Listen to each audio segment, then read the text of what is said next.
Do you ever feel like manifestation is just another thing on your to-do list that you don't have time for? Like your spiritual practice is something that you have to do? Honestly, you're not alone because I felt that way too. Something that's really changed my relationship with manifestation is blending it into my lifestyle so that no matter what I'm doing, I'm also manifesting. I call this manifestation as a lifestyle, and it's single handedly made the entire manifestation journey more enjoyable for me. And I've seen my desires show up with a lot more ease. Manifesting as a lifestyle has made manifestation go from feeling like a task to something I just naturally do because it's who I am. If you'd like to learn more about this, I've created a step by step guide for you. I'll link it in my show notes so you can check it out. You're listening to the Affirmation Addict podcast with Pyle Corley. This podcast will teach you about the power of affirmations while making manifestation easy and accessible for you in order to enhance your spiritual consciousness. Thank you so much for being here, and now it's time to get started. Hi, everyone, and welcome back to the Affirmation Addict podcast. Today, we are kind of doing a Halloween-inspired episode. I'm not even a Halloween kind of girl, but I thought it was fitting because the day the episode releases, it is Halloween, and we talk about all things spooky, scary, kind of heavier, kind of darker, kind of shadowy. So I thought it'd be a really fun episode to talk about our heavy, shadowy feelings. And they are feelings like fear, doubt, shame, guilt, anxiety, worry, and sadness. And I think these are the common emotions that come up the absolute most on our manifestation journey, and they are so normal. But I feel like when they come up, we feel like we've retreated a couple steps back and we kind of get into a negative thought spiral. So this episode is fully focused on these shadowy, heavier, spookier emotions because I wanted us to have a little bit of an idea on why these emotions come up, what kind of the root of these emotions are, and some antidotes. So some different techniques you can do with each of these emotions. So diving right in, when it comes to heavy emotions, a few things, you've probably heard me say this multiple times, but in case you haven't, in case this is your first episode or you just need the reminder today, one thing I want to say is the heavier, scary emotions are not a bad thing, and they are probably never going to go away. I feel like we have this misconception that when we're on the spiritual journey, when you're on the manifestation journey, we're going to feel good all the time, or that we have to feel good all the time. And both of those are not sustainable, and they're also false. So as humans, your job, your role is to feel the full range of human emotions, which includes things like sadness to happiness. And secondly, you're not meant to feel good all the time, because if you always felt good, you would have nothing to understand what good meant. You would have nothing to compare goodness to. And that's why it is so important to give yourself permission to, when a heavy feeling arises, to use it as a kind of a piece of information, as some insight as to, oh, I'm being triggered. There might be a limiting belief under here, or there might be something I need to process and just talk through, or something I need to shift. It is not a bad thing. You're not pushing your manifestations away if a bad feeling comes up, but the longer we stay in a bad feeling and the longer we judge the bad feeling and judge ourselves for having a bad feeling, that is what lowers our vibration, not feeling the feeling. Feeling the feeling is very normal. Feeling the feeling is actually what you're supposed to do. And I'm going to give you some tips, and then we're going to talk through every single one of the emotions that I feel like are the most popular. So I have 7 of them, and I'll tell you kind of the root cause and some tips. Like I said, antidotes. I thought that was a very cute name, to kind of work through them and what you can tangibly start to focus your energy on when that heavy emotion comes up. So this might be a good one. I normally don't say this, but this might be a good episode to take some notes on, just because we're going through so many different emotions. Normally, I feel like I focus on one thing, but this one we talk about 7 different emotions. So if this is something you really care about, listen to this episode and maybe re-listen to it and write down some notes that might help you. So the first thing in just experiencing these heavy emotions, one thing that I have recently learned, and I think I talked about it last week or the week before, where I think we imagine that our feelings are mental, but our feelings are actually very sensational. They're actually in our bodies significantly more, or maybe completely, than in our minds. I think our feelings, the heavier emotions, can be created in our minds, but when you're experiencing the feeling, it actually lives physically in your body. And this is where embodiment work comes up. And I have yet to do a practice or like a proper session with someone who's an embodiment coach. However, one of my really good friends is, and I'm going to do an embodiment session with her. And this is she's been teaching me a lot about emotions and processing them. And she's been helping me with that. So for me, one thing that I have only started to recently understand is that I used to try and process my emotions mentally, which would help, right? Like I could mentally talk myself out of feeling sad. I could logically talk myself out of feeling anxious or feeling shameful. But that only goes so far, where there's another layer of the emotion that is sensational. And that's why, and the most emotion I can really resonate with because I experience it the most, is anxiety. And anxiety, when I experience it, at least, it is so physical. Like I can feel my body start to constrict, my heart starts to constrict, and my heart starts to race really fast. And like I just feel like I'm in like a state of panic. And that's a very physical response. And I think when I look at a lot of these different emotions, when you look at fear, when you look at doubt, a lot of them manifest as physical responses. And those physical responses are ways of our body trying to process them. If you think about it, right, going back to biology, going back to the animal kingdom, when animals are in fear or in survival mode, their bodies will shake. So when you're scared and you're physically shaking, that is the emotion and experience of fear. So I feel, and I actually probably have taught emotions this way for a long time until recently, where I used to teach emotion and emotional processing, especially these shadow ones, mentally. But now that I have like a different layer of awareness and experience with my own emotions, I'm learning the physical need to process them. And right off the bat, a very, very beautiful way to physically process your emotions is to just feel them in your body. And I will be so honest with you, this is the most uncomfortable thing ever. And this is where I will try and explain it to you. I'm definitely not like an embodiment coach who can properly explain this to you, but I'll tell you what I've done. So when an uncomfortable emotion, right, like fear, doubt, anxiety comes up, for me, my body responds in a panic, or my body responds in, I want to get away from this. So I start to move.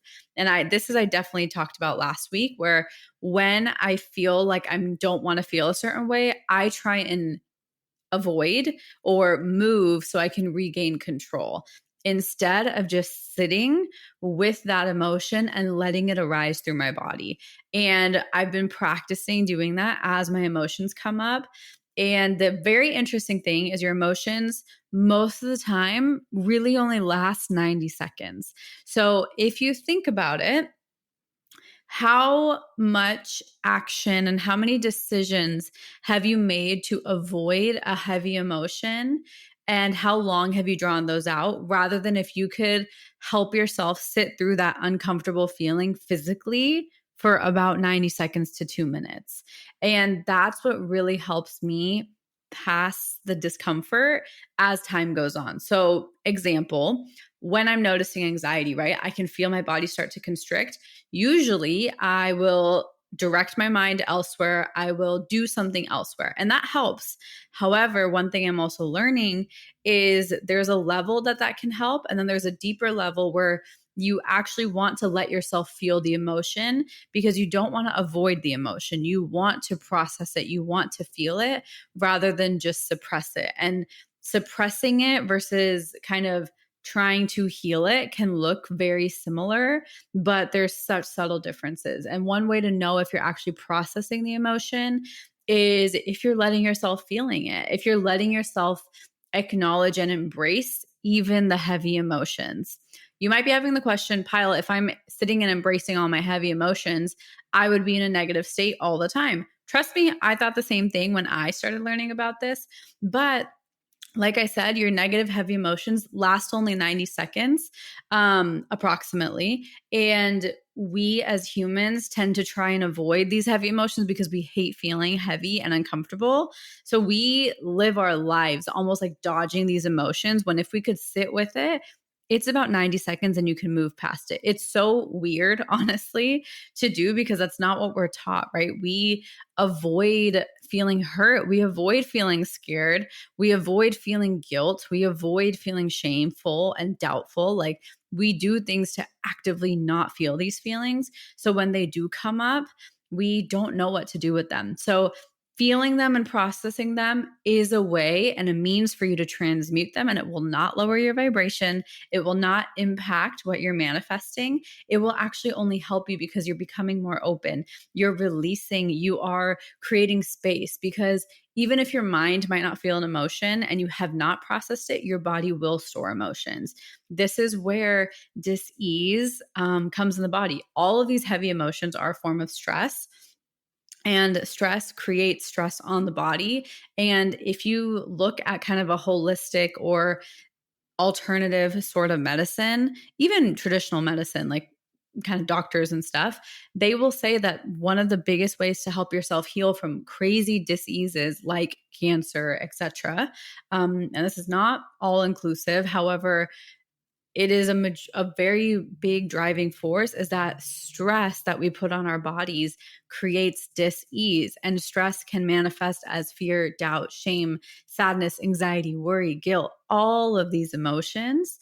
And so that's why this work is so powerful, even though it is so uncomfortable. And I will not sugarcoat it for you. When I've been currently learning how to feel my emotions, and it feels like such waves of crawly feelings and crawly, sticky energy that makes me want to literally bolt. I want to be anywhere but in my body. But if you can work with your mind to allow your body to process, like your body knows how to process, our mind stops us from processing. I always get a ton of questions in my DMs from people asking how I can manifest X. The truth is, you can really manifest anything as long as it's for the greatest good. And if you're having trouble manifesting something right now, or you feel stuck on your journey, I have a really beautiful resource I've made for you. It's a free quiz. It's called the Manifestation Archetype Quiz. And it's something that I've created so you can find out your manifestation style to give you more clarity on your spiritual journey. After taking the quiz, you're going to receive the best resources for your specific archetype to help you attract your desires based on where you're at and what you want to create. So you can find a link to the quiz in the show notes, or just head to my website at www.affirmation-addict.com. So instead of kind of trying to avoid the feeling, what if you can let yourself feel the feeling in your body and in your mind? What if you can talk yourself through it, but also let yourself feel it? I don't think only physically feeling it or only mentally processing it is the answer. I think both cohesively is very, very helpful. So that is kind of my take on how to handle these shadowy emotions. Just welcome them and embrace them. One thing that always helps me whenever these things come up is your emotions are just little signals that your body is sending you that there is something to be worked on. And I like to think of these heavy emotions as just little inner child or inner baby versions of me, because that way I can approach them with a lot more compassion. When I think of it as just like a scary kind of monstrous feeling, it becomes harder for me to manage. So I think of my emotions as like little kind of avatars of me who are a baby, who are innocent and are just trying to feel love. I really do think that all of our emotions want to be replaced with the form of love. And if you can see it that way, you can approach this work and sitting with your emotions with a lot more compassion. So that was a lot. Now I'm going to go through every single emotion and just a little bit of research I did on some of the root cause, plus my own interpretation of root cause, and some kind of antidotes for each.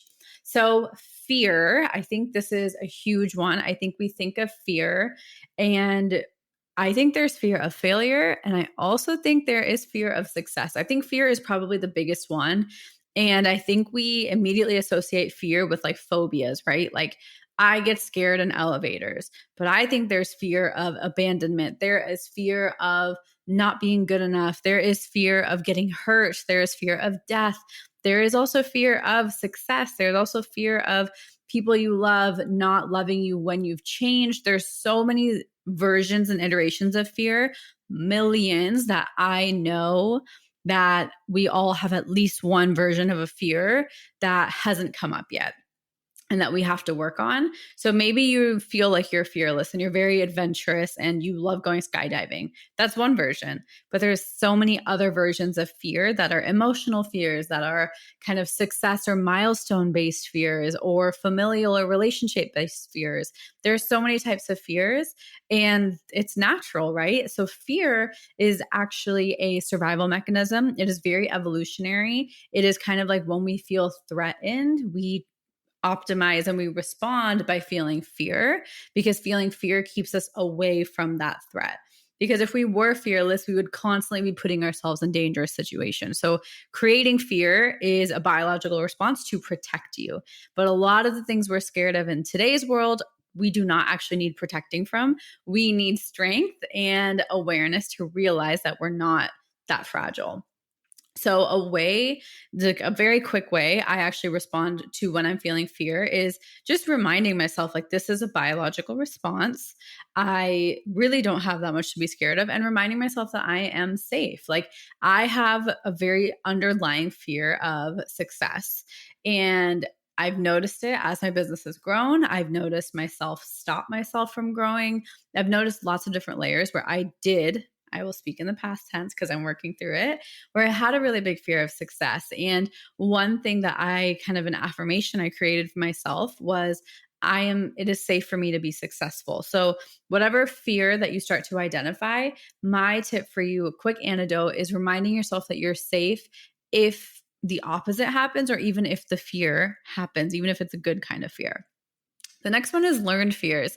You might have seen something bad happen. You might have seen or heard a story or seen it in a movie, and it's a learned fear. So if this is a learned fear that's being triggered, go in and just reprogram the learned fear.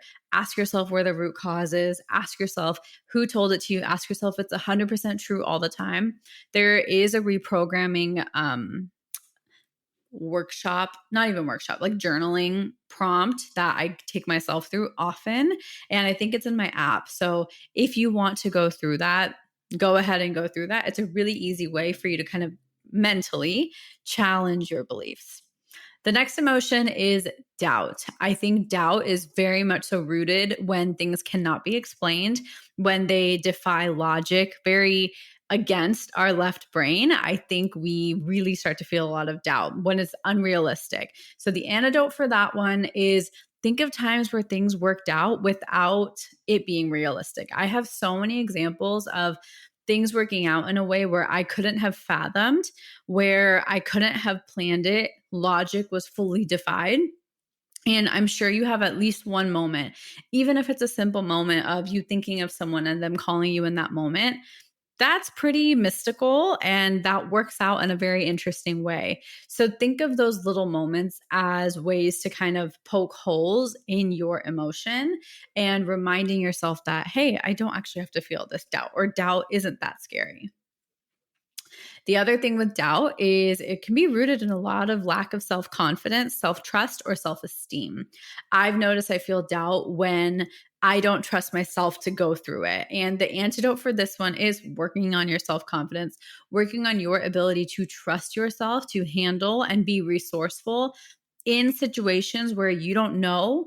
And you'd be surprised at how good you are at handling the unknown and building up that trust in yourself, because maybe you haven't been put in a testing situation in a while, so you're losing trust in yourself if you can go through that. Or maybe you're taking on a really hard physical feat like running a marathon, and you've never run it before, so you're like, am I going to finish it? So just building that trust where even if you get hurt halfway through or feel tired, you will find a way to move forward, and trusting your inner resilience and building up your inner resilience through things like affirmations, all of the things.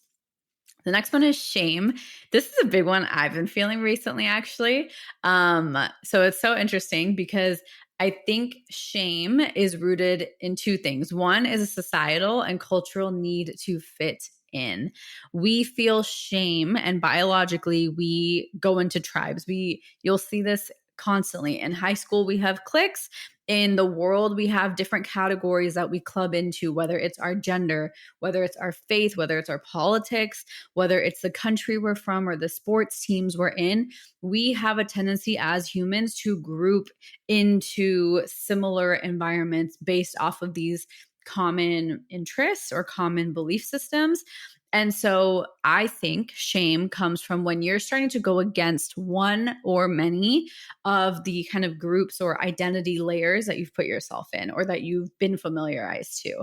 So you start to feel shame because it's like, oh, like, are they going to judge me? So the antidote for that is, whose judgment are you afraid of, and are they actually going to judge you?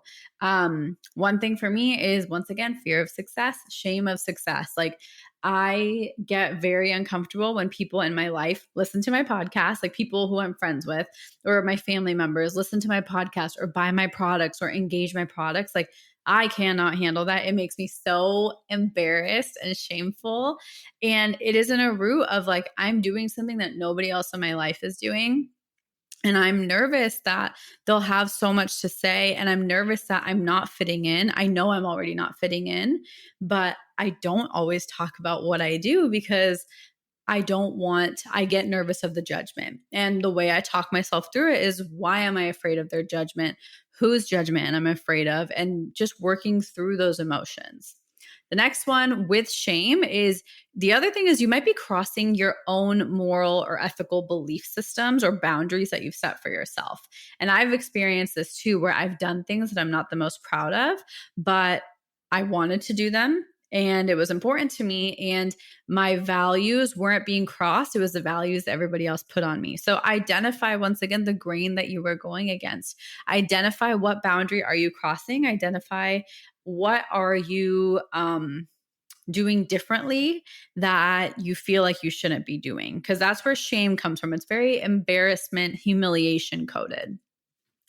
The next emotion is a huge one. I talk about this a lot because it's probably my most prominent emotion that I've dealt with so much since I was a little girl, which is anxiety. And I actually don't necessarily know where my anxiety started from when I was little. I also believe in past lives. I believe in projections. I believe in multiple things that we can't always explain. So one of the root causes, and actually the only root cause I have for this, because I think the anxiety we experience in our day-to-day life is like the uncertainty of the outcome that's going to happen, or kind of anticipating or expecting something bad to happen. And I think we've all felt anxiety. I think we've all expected the worst or have been nervous that the worst is going to happen. And that often is why we experience anxiety. So my antidote for you is such a fun one. I talk about this a lot because I think it is so powerful, is whatever situation you are anxious towards, write down 15 ways it can work out, realistic and unrealistic, and get creative. It is such a powerful exercise. And yes, write them down, ideally by hand. If you can't, type them on a computer or write them on the notes app in your phone or send a text message to yourself, whatever it is. But seeing those kind of listed out in some way, shape, or form creates such a new neural connection, that you can't help but start to diminish that anxiety. So very, very helpful. I experience this when I experience random anxiety and deep anxiety. It's so powerful. The next one is worry. This is similar to anxiety, but it is very future focused. So my antidote for worry is, be where your feet are. That is a phrase that has been coming up for me so much, is be here now. When we are worried about something happening in the future, similar to anxiety. But what is worry going to do? Not much. So my antidote for worry is, come back to the present, come back to right here and right now. Be where you are, enjoy where you're at, find ways to be appreciative of what's going on. And Another way worry happens is through habitual thinking of the worst case scenario. This can be learned. This can just be a pattern. This can be a habit. It might not be intentional, but it could just be a habit of worrying. I know a lot of people in my life who just can't help but worry, even though they have such good intentions. They just can't help it. And so my antidote for this, it's going to be the same one for anxiety, is think of your best case scenarios and focus on them. What happens if it works out in the best way? And play it out afterwards, not just the immediate best case scenario, but life after the best case scenario works out. The next emotion is guilt.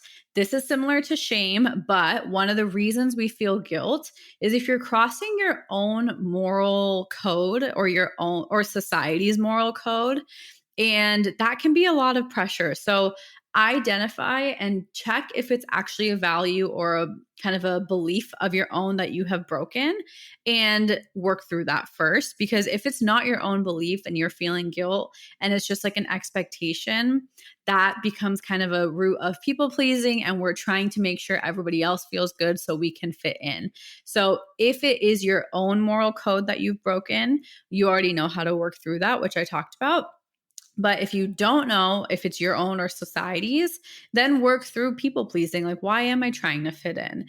I know my worth. I know where I'm good. And I know what value I bring to the world, but I also am allowed to do things a little bit differently. So work through people pleasing is a big focus, setting boundaries and owning your boundaries, like with respect and responsibility. If you feel guilt and it is the different way where it's like you've unintentionally harmed someone, the best thing I can say, because there are unfortunate situations that happen, maybe you realize or you're looking back on the way you handled a situation, you're like, wow, that was kind of shitty. And I know I've done this. I've recently looked back on some of the things I did. I was like, ooh, I would not do it the same way. But it's like we mature, like you don't have awareness or your priorities are different 5 years ago. And feeling guilt for yourself is a good thing, I think. I think it's a great emotion because you can choose how to move forward and you can choose not to make that same mistake again. But in order to transmute that feeling and work on it is one, forgiveness, forgiving yourself, forgiving those involved, and then also apologize. If you really do feel like you messed up, admit it. Admit it. Be like, hey, I know this is 5 years late, but I'm really sorry for what happened. And I've had to do this multiple times. I made a lot of mistakes, air quotes, when my priorities were different. I didn't prioritize certain friendships. I didn't prioritize certain family members. There were people I've hurt along the way. And I apologized, saying, hey, I'm sorry if I hurt you through this. I realized how that could have been hurtful.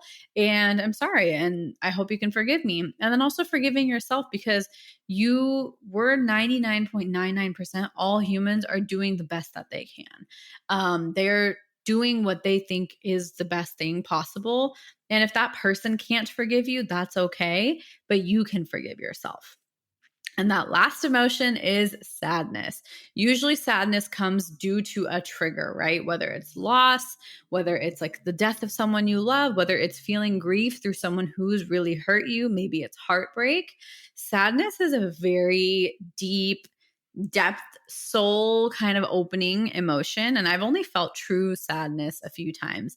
And when that emotion comes up, I think the biggest reminder I can say to you is allow yourself to feel sad. You do not have to feel happy all the time. And sometimes it's sadness. You are able to later on realize how much good there is in the world.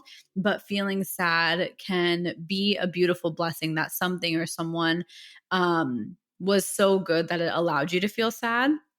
But what I recommend doing, like as you're feeling sad and navigating through that emotion, is try and find joy in the little moments. Do the things that make you little doses of happy, and don't feel guilty for feeling good when you can be feeling sad. And that kind of crosses over into guilt.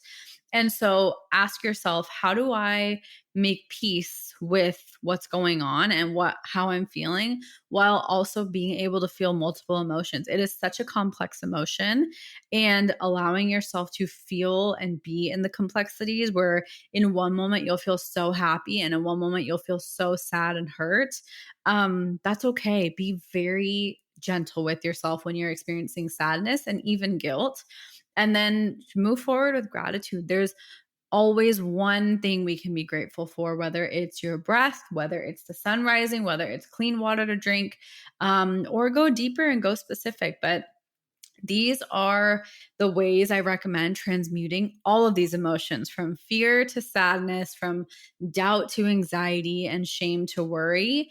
I hope that this deep dive into all these emotions and feelings was helpful, because I never want you to feel like you're not allowed to feel bad or shadowy or heavy. You're allowed to and you're meant to. And honestly, it's never going to go away. So the more and more you can make peace with these emotions, the more and more you can embrace them and look at them as little lessons and little signals from your soul to dive deeper and unpeel a more loving layer of yourself. I like to think of my heavy emotions as a pathway to deeper unconditional love. And that really helps me move forward. So embrace these emotions, talk to them, listen to them, and just love on them. Like, a lot of the times these emotions are just lacking love. So if you don't take anything away from this, from all these little tidbits I gave you, how can you replace love? How can you replace any of these heavy emotions with love? How can you replace fear with love? How can you replace doubt with love, shame with love, anxiety with love, worry with love, guilt with love, and sadness with love? Whether it's related to the same trigger, whether it's completely irrelevant, that is my biggest little takeaway for you to take. If you don't take anything else from this episode, is I do think all of our shadows are craving a little bit of love, whether it's your own, whether it is somebody else's kind of acceptance of you feeling that way, whether it is just the acknowledgement that it is okay to feel that way. All of these are forms of love and compassion and kindness, and your heavy emotions are not that heavy once you learn how to kind of be with them. So I hope you enjoyed this episode. Let me know if you found this helpful, and I will see you in the next episode. Bye. Thank you from the bottom of my heart for listening, and I hope you enjoyed today's episode. If this episode resonated with you, it would mean the world to me if you could rate and review the podcast and share it on your social media, so I know to keep creating episodes that are inspiring you to manifest. I'm so genuinely grateful for the time we shared today, and I'd love for you to join the community by following @AffirmationAddict on Instagram. To continue diving into spirituality and manifestation, head over to my website, affirmation-addict.com. Until next time, I'm sending you so much love and so much healing energy.